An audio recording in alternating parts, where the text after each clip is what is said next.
రాజన్న సిరిసిల్ల జిల్లా వేములవాడ పట్టణంలోని భీమేశ్వర గార్డెన్స్ లో బీజేపీ జిల్లా అధ్యక్షుడు ప్రతాప రామకృష్ణ బుధవారం మీడియా సమావేశం నిర్వహించారు. ఈ సందర్భంగా ఆయన మాట్లాడుతూ 1962 తర్వాత మూడవసారి కేంద్రంలో బీజేపీ అధికారంలోకి రావడం జరిగిందని, బండి సంజయ్కి ఉద్యమ సమయాల్లో రాని మెజారిటీ ఇప్పుడు వచ్చిందని అన్నారు. కరీంనగర్ పార్లమెంటు పరిధిలో ఎక్కడా లిక్కర్ పంచలేదు, కేవలం నరేంద్ర మోడీ చరిష్మాతో గెలిచామన్నారు. ఆనాడు విద్యాసాగర్ రావు కల్లోలిత సమయంలో కూడా ఎంపీగా గెలిచామని, నరేంద్ర మోడీ వేములవాడ పర్యటన చాలా సక్సెస్ అయిందని, ఉమ్మడి జిల్లాలో కాంగ్రెస్ ఎమ్మెల్యేలు గెలిచింది కేవలం సానుభూతితోనే గెలిచారని పేర్కొన్నారు. నమస్కారం. భారతీయ జనతా పార్టీ రెండవసారి కాకుండా మూడోసారి అధికారంలోకి రావడం ఏదైతుందో చాలా గొప్ప విషయం.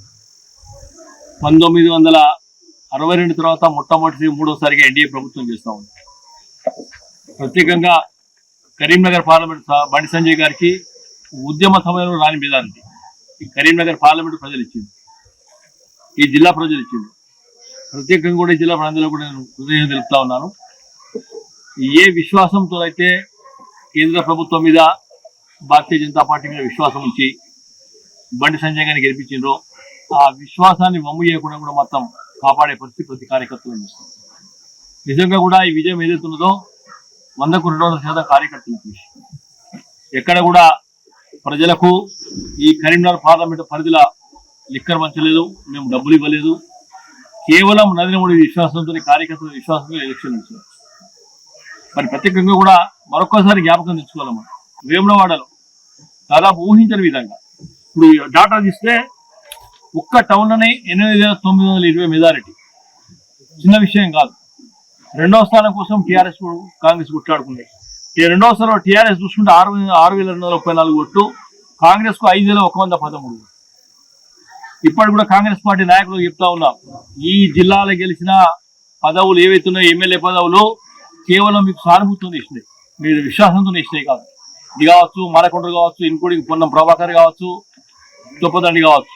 సానుభూతితో గెలిచిన తర్వాత కూడా అధికారం ఉంది కానీ విచ్చలవిడిగా ప్రొసీడింగ్స్ ఎన్నికల ముందు ఒకసారి మీకు జ్ఞాపకం చేసుకుని 2 కోట్ల 3 కోట్ల ప్రొసీడింగ్స్ కమ్యూనిటీ హాల్కి ఇచ్చేసి ఆ డబ్బులు వస్తే రాదే కూడా మనలో. మరి ఇటువంటి రాజకీయాలు చేస్తే ప్రజలు ఊరుకునే పరిస్థితి లేదు.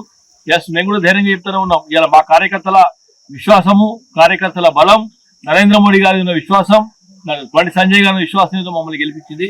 మేము వెనడు కూడా అధికారం ఉన్నా లేకున్నా ఈ దేశం కోసం, జాతీయ వాదం కోసం కొట్లాడుతూ ఉన్నాం తప్పితే రాజకీయాల కోసం, జిల్లా కోసం కాదు. మరొకసారి ప్రజలు కూడా మీ అందరికీ చెప్తా ఉన్నాను, భారతీయ జనతా పార్టీకి ఓవరాల్ గా వచ్చిన ఓట్లు 240. ఇండి కూటమికి ఎంత వచ్చినా ఒక్కసారి మీరు నెవరేసుకోండి. 240 కూడా రాలేదు, 230 భారతదేశంలో ఉన్న రాజకీయ పార్టీలన్నీ ఏకమైతే కూడా భారతీయ జనతా పార్టీకి వచ్చిన ఓట్లు ఎక్కడ రాలేదు. మరి చాలా మంది మిత్రులకు అనుమానం ఉంది, కోalition గవర్నమెంట్ ఎట్లా నడపానో గతంలో వాజ్పేయి గారు నడిపినారు.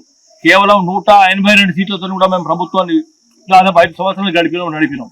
ఆ శక్తి కూడా ఎన్డీఏ దగ్గర ఉంది, భారతీయ జనతా పార్టీ దగ్గర ఉంది. అందుకోసం ప్రభుత్వాలకు ఎటువంటి డోకా లేదు. అన్ని కలుపుకుంటే కూడా దాదాపు 300 కోట్ల కనుక విశ్వాసంతో పనిచేసే నాయకులకు, కార్యకర్తలకు, విశ్వాసంతో చేసిన ప్రజలకు కూడా మరొకసారి కూడా తెలియజేస్తా ఉన్నాను. రేపు ఏదైతున్నదో ఎన్నికలు, లోకల్ బాడీ ఎలక్షన్స్ కావచ్చు, లేకుంటే అసెంబ్లీ ఎన్నికలకు కూడా 4 ఏళ్ల ముందు కూడా Bharatiya Janata party, national party సమాయత్తంగా మనం చెప్తా ఉంది కనుక మరొకసారి కూడా ఇక రాజన్న సిరిసిల్ల ప్రజలకు, కరీంనగర్ పార్లమెంట్ ప్రజలందరూ కూడా భారతీయ జనతా పార్టీ జిల్లా అధ్యక్షుడు హోదాలా ప్రత్యేకంగా కూడా పార్టీ కార్యకర్తలకు, నాయకులకు కూడా కృతజ్ఞతలు తెలియజేస్తా ఉన్నాం. భారత్ మాతాకి జై.